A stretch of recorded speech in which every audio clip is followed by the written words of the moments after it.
I write with the magic inside. You never know what will come.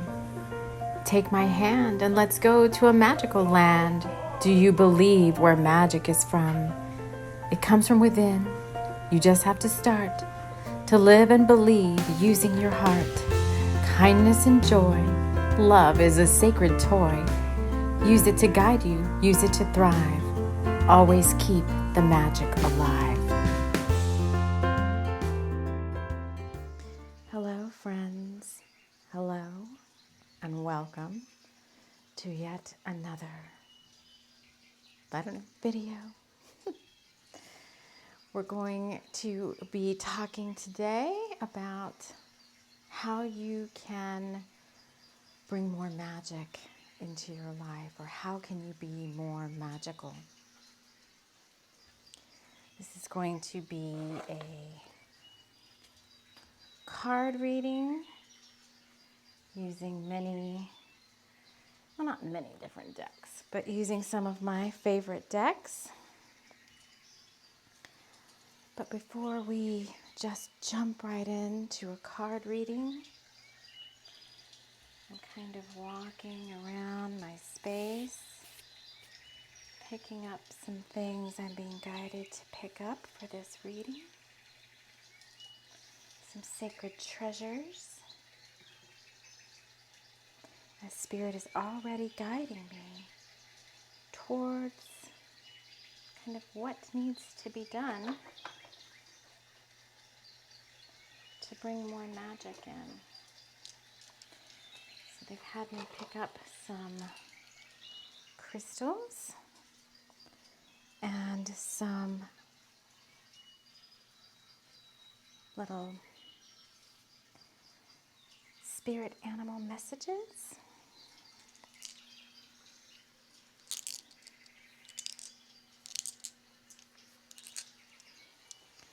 So you want to sit back and relax.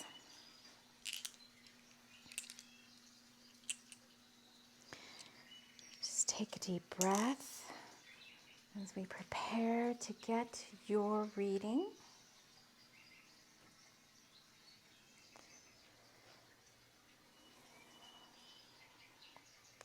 So before I show you what little trinkets, what little baubles, I've got these cards that need to show back up here.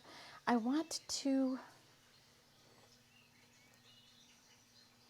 just get us all in the mood.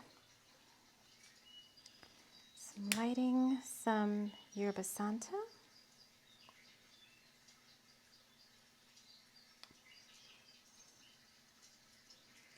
This brings in messages from Spirit.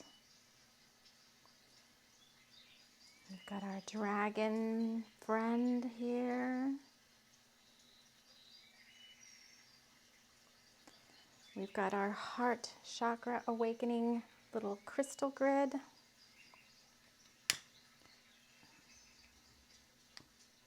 All right. Yerba Santa, Yerba Santa, thank you for your magical essence.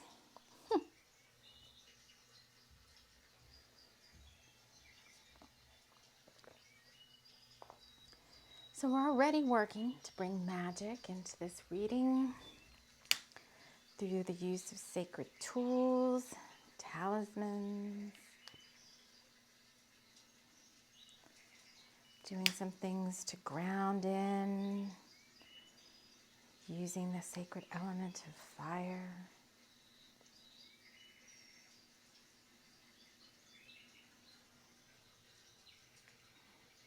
We'll let those continue to burn. And we will light our little fall candle. It's just a little candle that's some sort of fall spice smell. But I notice it has two. What I find interesting about this candle is it has two wicks for such a tiny little candle. If you will, just look at that flame.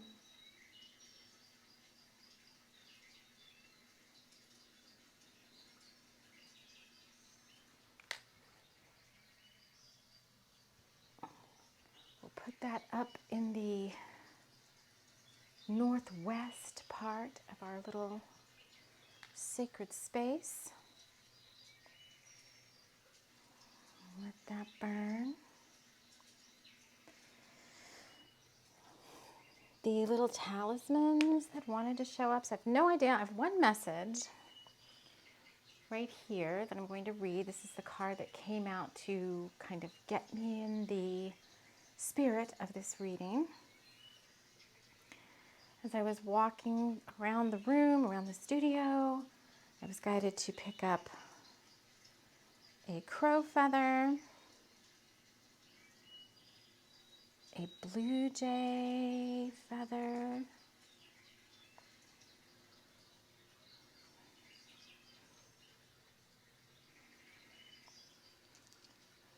these are going to play into our reading, some smoky quartz. This is a particularly cool piece with some, I don't even know what that is, some sort of interesting inclusions. And 2 pieces of black shungite.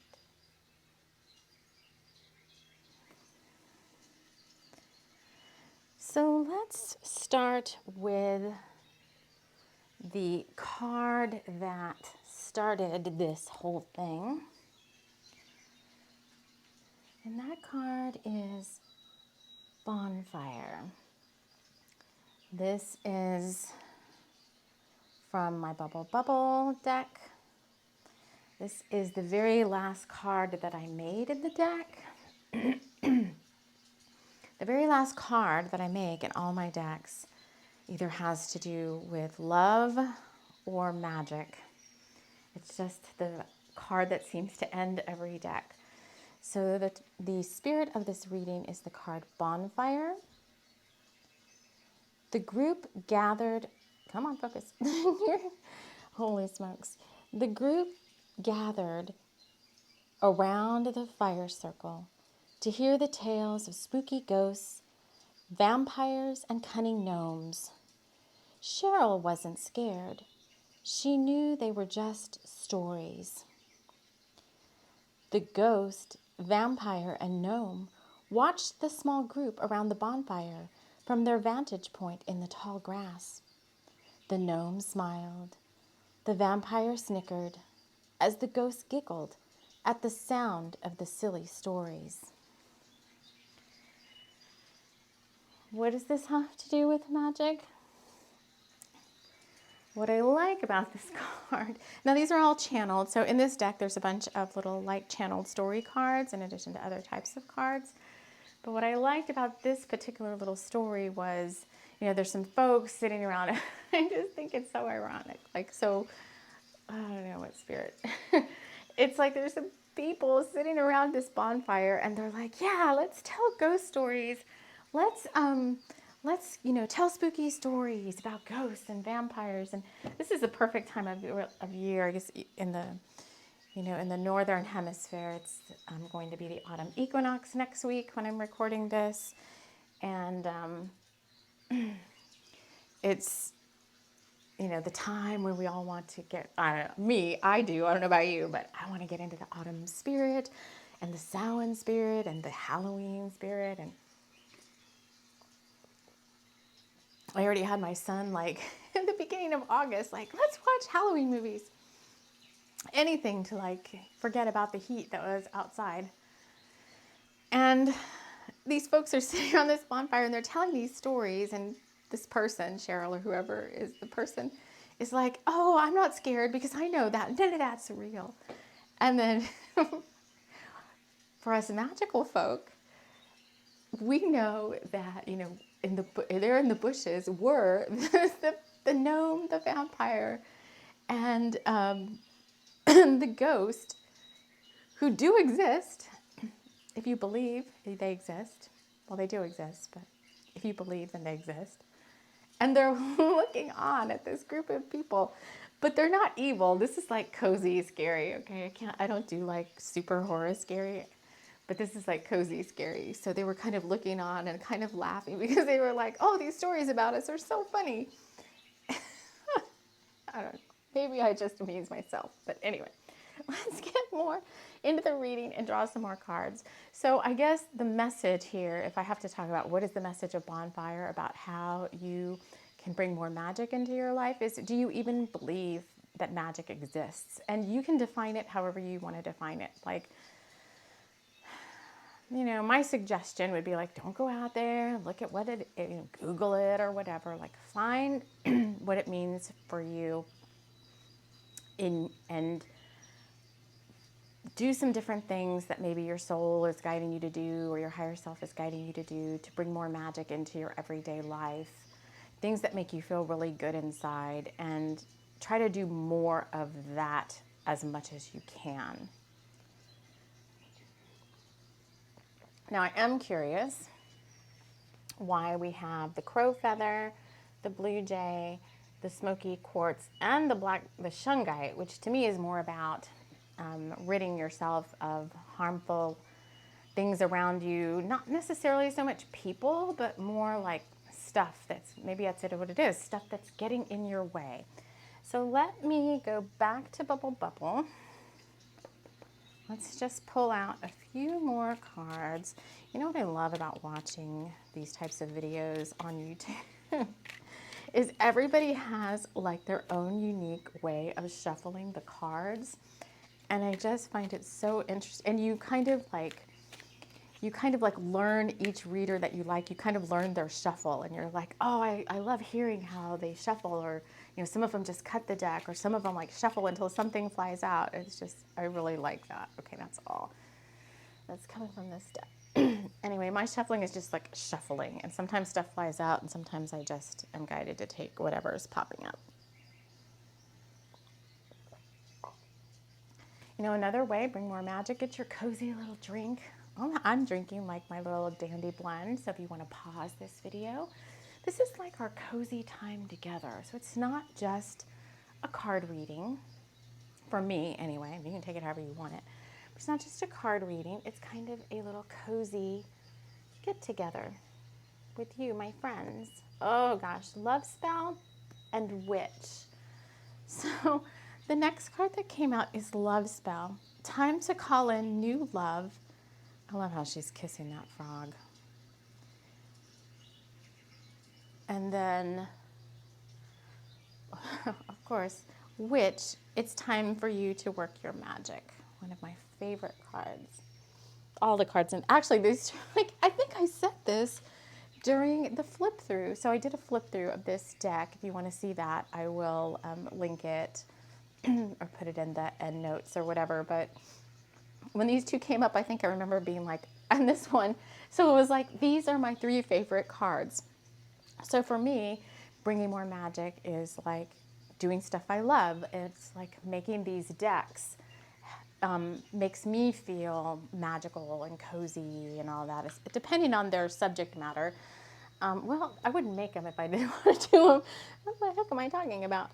So what does love spell? Time to call in new love, and witch, it's time for you to work your magic. All right, so love spell, when I see it, and I see it quite often, in this case, in the context of this reading, is not about calling in a lover, a person. That can be if you want it to be. If you know what, if you're watching this and you are reading these cards along with me, there may be messages in there for you that I am not, you know, picking up on, or I'm not being guided to say, because they're not more for the collective. They may be a message meant, you know, just for you. So, you know, in the comments of the video, if you feel like there's something I didn't pick up on that you did, feel free, as you're as you're intuitively reading these, to put your own message down in the comments of the video that might be, you know, something that people reading the comments might also want to, might also be meant for them. But in the context of this reading, the way I'm picking up on this is find more things that you love. Call in witch, it's time for you to work your magic. You may identify as a witch, you may not. It doesn't really matter. I'm not talking about like, am I a pagan witch? Am I a Wiccan witch? Whatever kind of witch you want to be. Am I an ancestral witch? Like I kind of identify with being an ancestral witch who does, because there's witches in my ancestral line and in my bloodline, among many other things. But maybe like pick a, this does work for me, like pick a moniker that makes you feel more magical.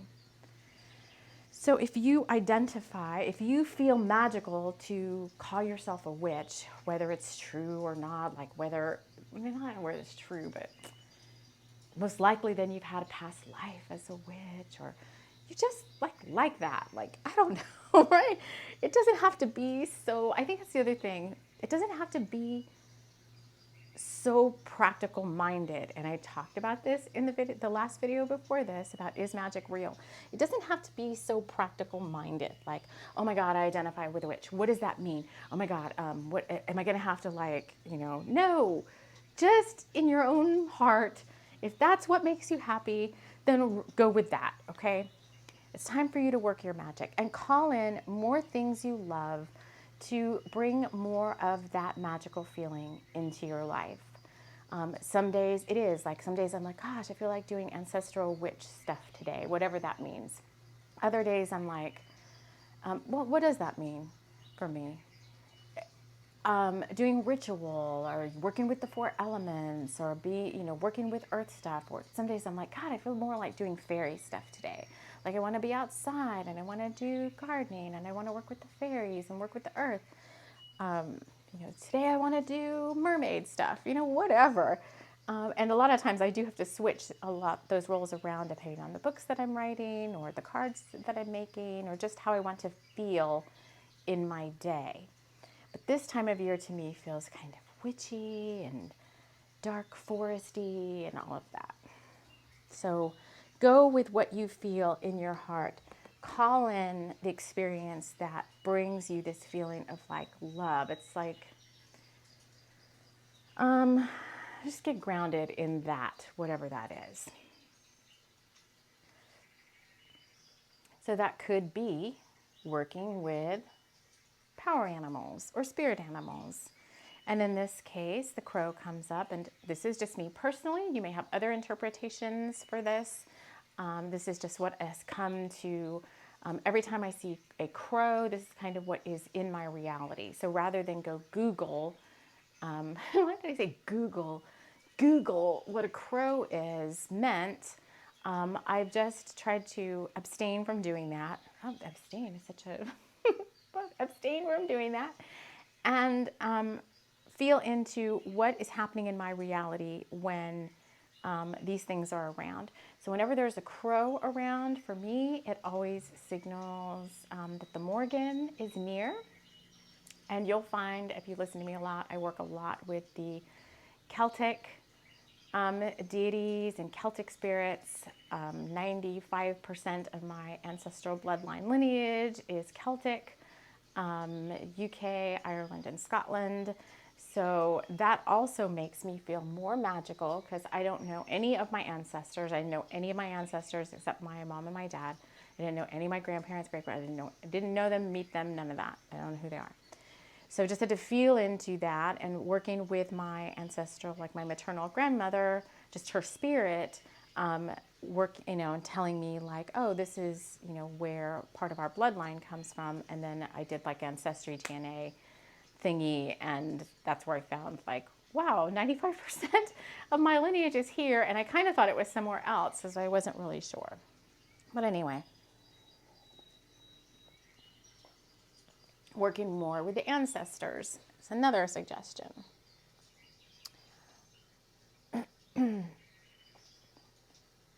Crow. The Morgan, to me, the Morgan is near. The Morgan to me is always about conquering or facing your fears, your shadow, which could very well come up if you are starting to identify as anything, a fairy, a witch, a gnome, a ghost, whoever you want to identify with. then, you may start thinking like, oh, what are people going to think of me if I start doing more of these things? So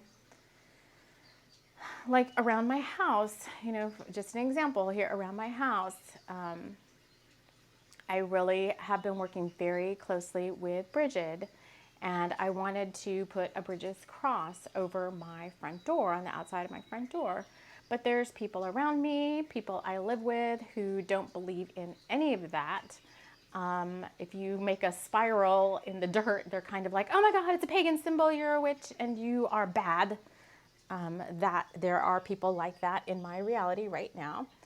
And so I've just kind of tried to find some balance, because I don't want to hear that negativity in my day.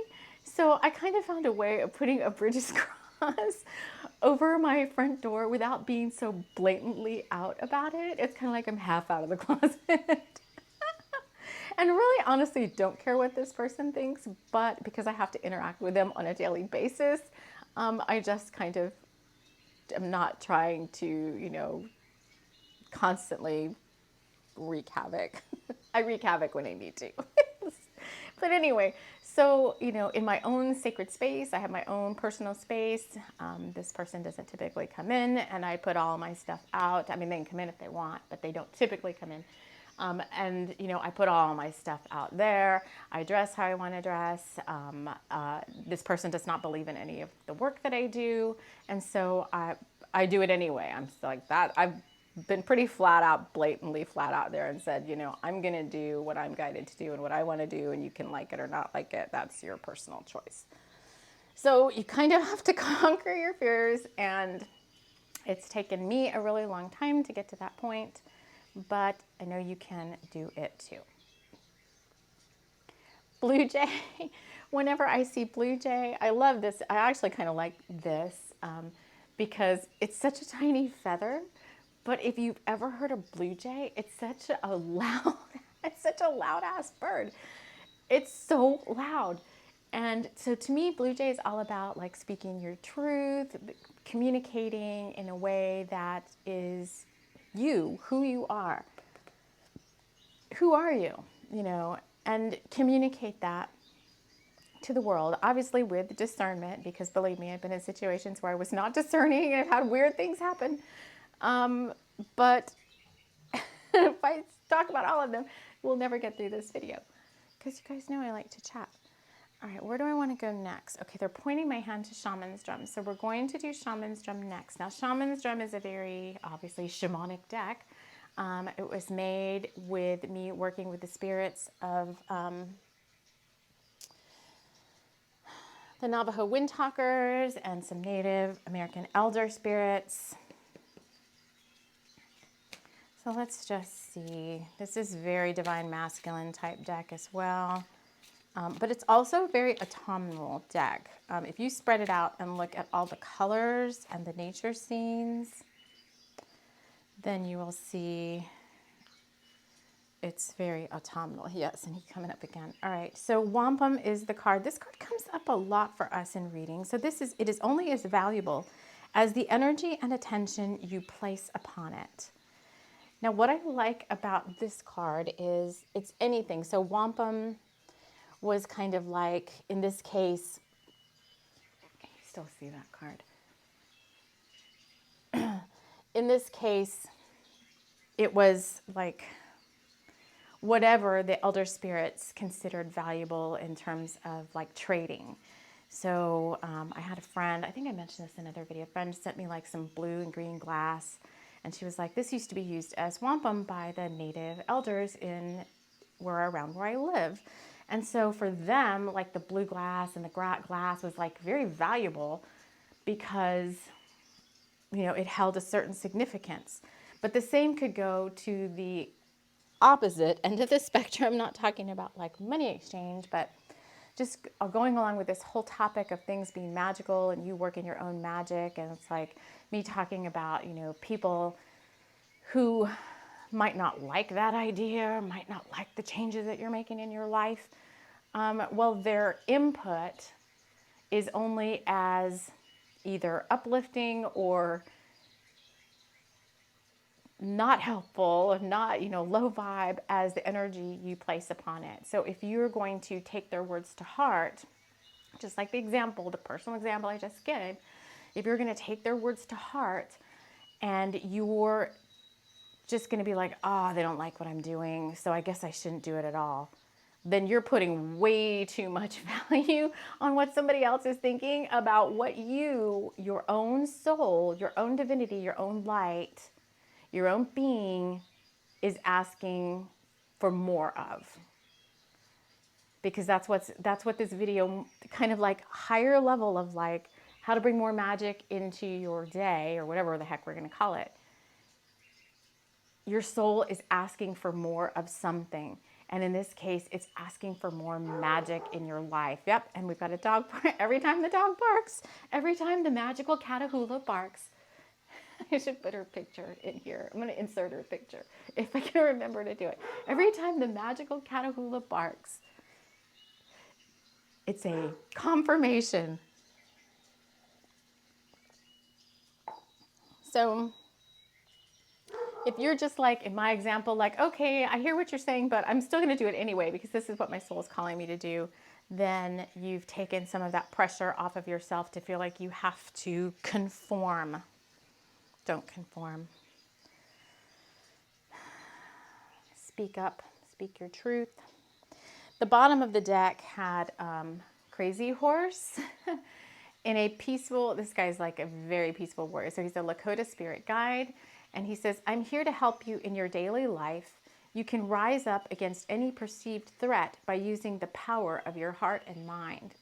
And when I ask for him to come in, or when he shows up, he's very much the peaceful warrior. Very much the, he will help. He will help you find that, that middle ground, like standing your ground, but doing so in a way that honors your spirit, honors the other person, and all of that good stuff. All right, so where do you want me to go next? They're pointing me to the crystals. So we've got shungite and smoky quartz around these plant spirits. So what do you want me to say about that? Clearing negativity out of your space. So in addition to you just like saying like, okay, I'm gonna do whatever speaks to you. It's time for me to work more magic and bring more magic into my life. There's also very, very helpful, some space clearing to help bring in more of that. So how can you make your space more magical? Because what's within is also without, like, as above, so below, as within, so without. Like, as you find yourself feeling more magical inside, you're going to want to reorg the stuff that's around you to invoke that same feeling of magicalness. Whether it's just a room in your house, a corner in your house, your whole darn house, there's some rooms in my house that I've been told are off limits. So I still go in. I still go in there and like put a plant or put a candle, or do energy clearing, or I make every part of my home. I've talked about this in a podcast before, so I don't want to go into that. But I try to make it as much it's now a temple tree house because I've wanted to bring in more of the inner child. So I do a lot of energy clearing around the home, within and around the home. Setting up crystal grids. Shungite is much about, taking out things that don't support you as best you can. And really, if I could, I don't know if I should say this or not because I love technology, but at the same time, I don't love technology. And just having all of those like EMFs and all that stuff around does, as a quiet hum in the background, make a difference to how you feel. So more and more lately, as best I can, since I live in a multi-person environment, like I don't live just in a house. If I could live in a cottage off of the woods, far, far away, I would. But I don't right now. I live in a rural town, and there's some people around me. I live in a like condo complex, so everybody's got their routers and all of that. So best I can, I put up like shungite tower, like etheric one, and I try to turn off as much stuff around the house when I'm alone during the day. I try to turn off as much stuff as I can. All the TVs and radios and sounds and all that, I try to turn them off and just have like a moment of silence, and just make it more magical like that. The magical Catahoula speaks. All right, one more card. This is from my handmade deck, the Labyrinth of Dragonshire. Any more messages, spirits, of this reading for how to bring more magic into your day?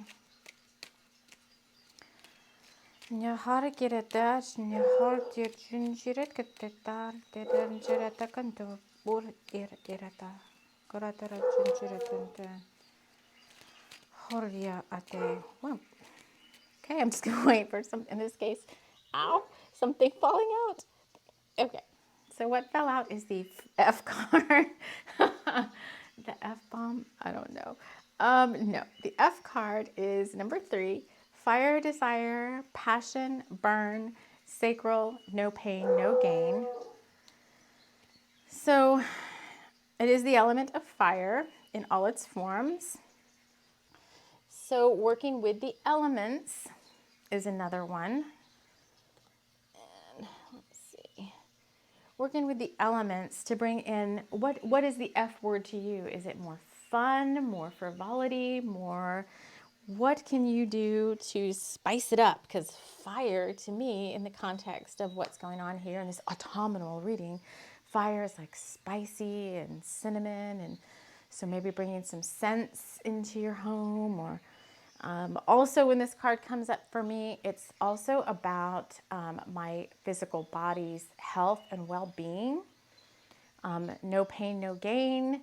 I'm a big fan of Master Co, and I'm all about being gentle with myself, but at the same time, I do what I can to keep my physical body healthy. I do a lot of high intensity workout training, power walking, yoga, strength training, whatever I can to whatever the body is calling for, which for me is that. It used to call for other things like just laying around doing yin yoga a lot, and constructive rest. So just do what your body's calling for, but it needs to stay healthy, and it can't stay healthy just by laying around and doing yin yoga all the time. So try to find a healthy balance, because when you feel strong, okay, feeling relaxed is really good. I do. Like, I'm going on the yin yoga rant and the working out rant, but feeling strong is really, really powerful way of upping your confidence. I'm talking about physically strong, be it cardio, be it weights, be it running, walking, whatever your body can do. Believe me, my body is not perfect.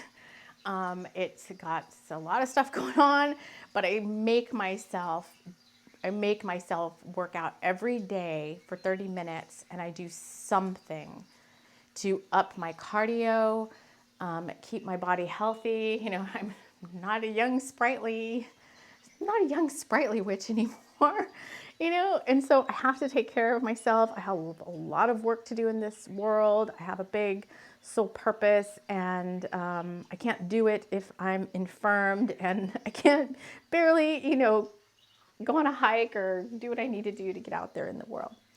So staying healthy will bring more magic to you. It's like the magical feeling is like a byproduct of the being healthy and feeling strong, because it gives you confidence in yourself. To me, like some of my guardian spirits that I work with are like warrior women. So Bridget, Freya, they're like warrior goddesses. And that's kind of how I like to feel, like strong and in my power. So that could be another way. And they said we're going to get one more card. So we're going to get one more card from Twin Hearts. So this is my romance / soulmates, divine counterparts, lovers, karmic partners deck. And what has we got about feeling more magical from this deck? You know, I always do is watch the time of these videos. Like, I don't want this video to be too long. And then one of my favorite readers right now is Kino Tarot. And some of her videos are like, 2 hours long. Well, she does pick-up cards, but still. So I'm like, okay, let's don't worry about the time of the video. Because the people that are watching it are the people that need to see it or hear it or want to hear it or want to relax with me or whatever. So we have one card come out from Twin Hearts, and it is, I can't stop looking in your eyes. And this is a romance. This is a romance card. I made it very pink on purpose. It's two people looking at the Eiffel Tower, which what is Paris, but like the city of romance and the city of love. I can't stop looking in your eyes. Now, you can take this two ways because we also had the love spell card, and we also have,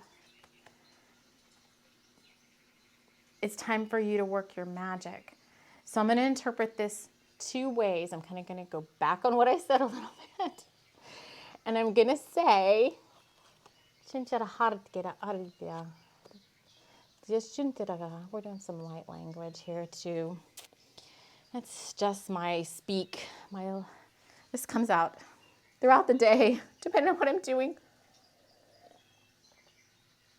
It's a mix, if you're curious, of Lyran starseed and Tuatha which is of my blood lineage on my maternal side. I'm a Donnan way, way back. And Lyran, to me, is just, it holds a very special place in my heart. We're warrior people. But anyway, getting back to, I'm going to have me going off on the starseed rant. Getting back to these three cards. What does this mean to you? So I'm going to interpret it two ways. The first one is, we already talked about the witch. We talked about the love spell, calling in more things you love. And if I interpret this the first way, then this last card about pink is bringing in more of the self-love, which makes sense in the reading when we've already talked about, do you love yourself? What does that mean? Do you love yourself enough? Do you love yourself enough to not care what anybody else thinks about your magic and what you believe in and all of that? Do you love yourself enough to care for your physicality, your physicalness, your physical body? Do you love yourself enough to bring more magic into your day? Because it is an act of self-love to do things that you want to do and things you care about and things that make you feel good. And if you feel like you can't get to that point, then you kind of have to dig deeper and look at why, which is we're not going to go into that in this video. I think we'll come back and do maybe a shaman's drum episode of what that all could mean. So I think that's a message for all of you. And then for some of you that are feeling that little lonely feeling of not having a special someone in your life, and it could be a friend, it could be a partnership, it could be a romantic partner. And they're saying you feel like you've been calling in new love and it's not happening for you yet. Like they're saying you feel blocked from this new love. You feel like you've already worked your magic and you've already called in new love and you're still waiting for this moment. I don't even know, can we go to Paris right now? I don't even look at what's going on in the world sometimes. So I don't even know if you can go there right now, but the city of romance. You can go there in your mind. You can go there in Shamanic Journey, or you can go there on your TV or you know what I mean. Like go watch a YouTube video on Paris or whatever. But I do want to get, hold on. I want to get another card about that topic, because that's a topic that's near and dear to my heart. Romance and lovers and twin flame energy, not a twin flame person, not a particular person, but a twin flame energy. Anything else the cards want to say for those of you that are looking for, golly, the love of a lifetime, Spirit's saying. Sounds like it's got a lot of energy charged up behind it. They're giving me 2 cards. Sorry, I said the F-bomb. Look, why are you saying far? They're saying it's not far. It's not far away. So the 2 cards we got to go with the F card, which is in the, why is this turning into a love reading? All right, stop. This is part of the magic. Then we're going to end it here. Desire and passion were one of the things here. So if you're not in it for the love reading, your reading's already over. Then you can go. But if you want to stick it out, then the A card is all is not as it seems. Illusions surround you. Wait. And the R card is relief is being offered. Do you accept it? And that's what? Card number 7 and card number 6. So all is not as it seems. Illusions surround you. Wait. Wait, but it's not far, they're saying. So the illusion is what? What is the illusion? I don't like this card because I'm always kind of like, what is the illusion then? All right, I'm going to go to the Twin Hearts deck. What is the illusion in this case? Magical Catahoula, what are you confirming? Okay. What is the illusion? So we got 3 cards, and we're going to tackle these one at a time for what this illusion is. So the first card is Twin Hearts. So this particular deck has like quotes from my books in addition to other types of cards. Like you'd see the image card down there. But the first card says, do I know you, Tamber said, ready for a fight, or anything else for that matter. The most handsome man she had ever seen in the mortal world was standing before her now. Tamber in Tamber and Jameson. So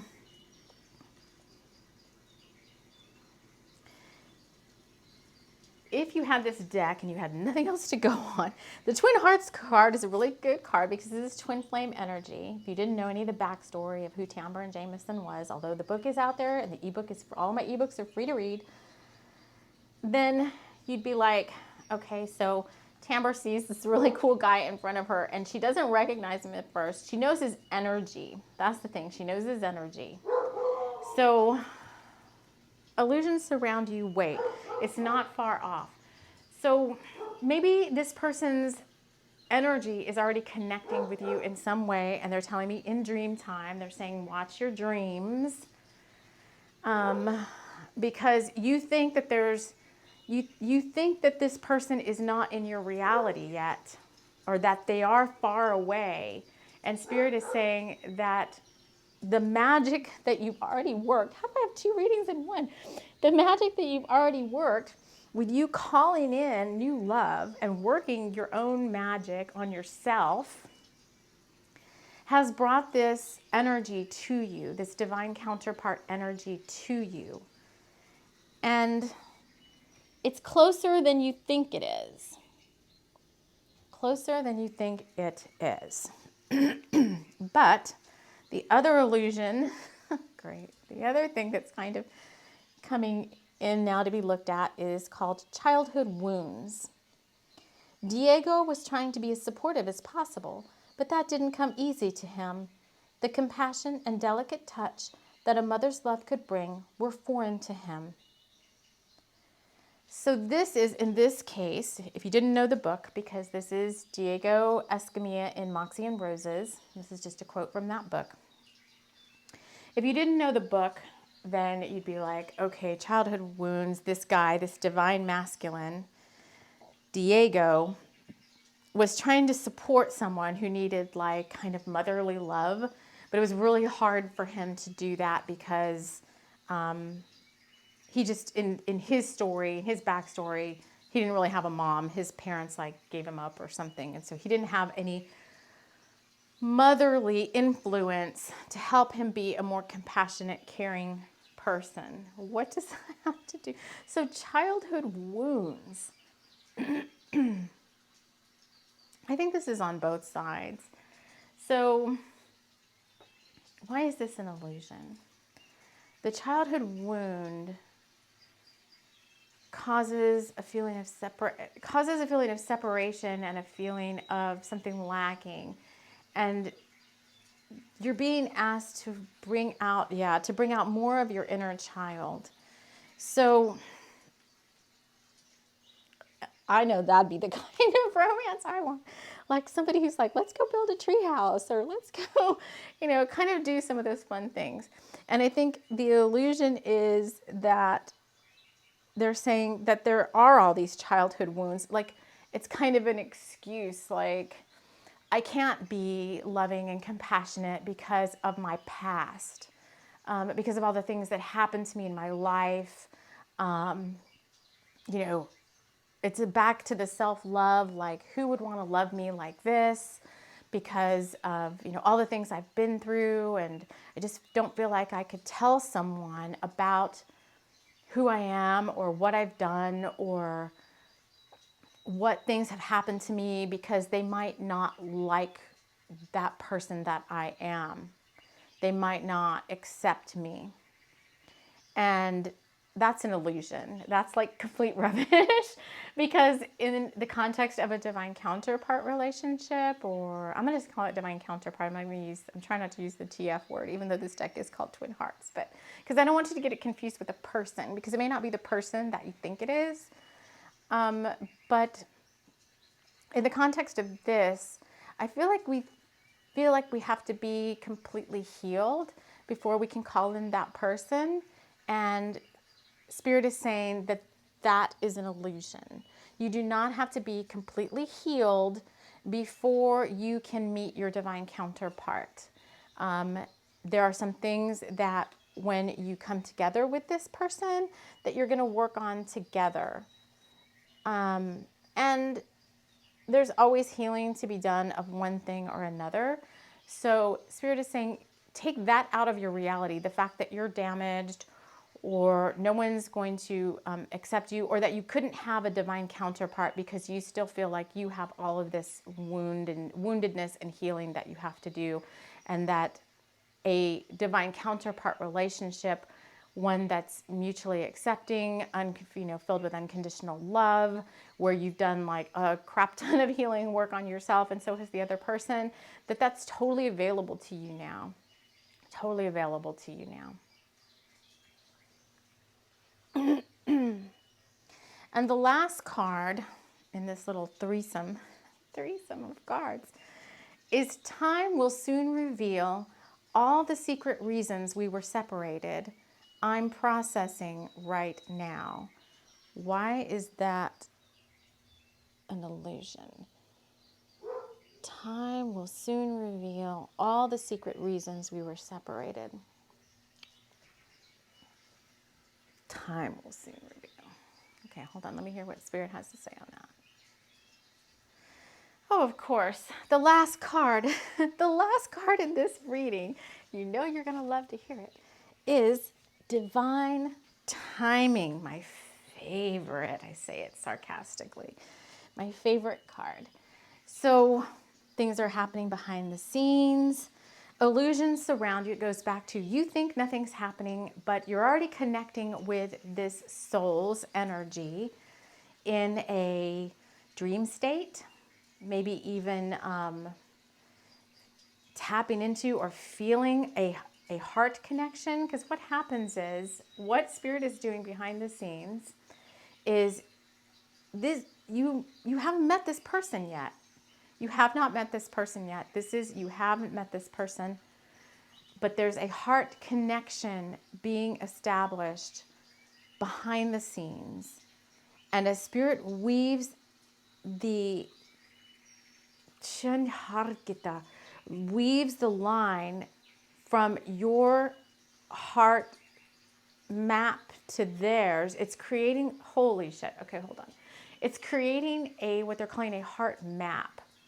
So behind the scenes, what Spirit is doing is energetic work to weave a heart map. It's not even a line because a line is too linear.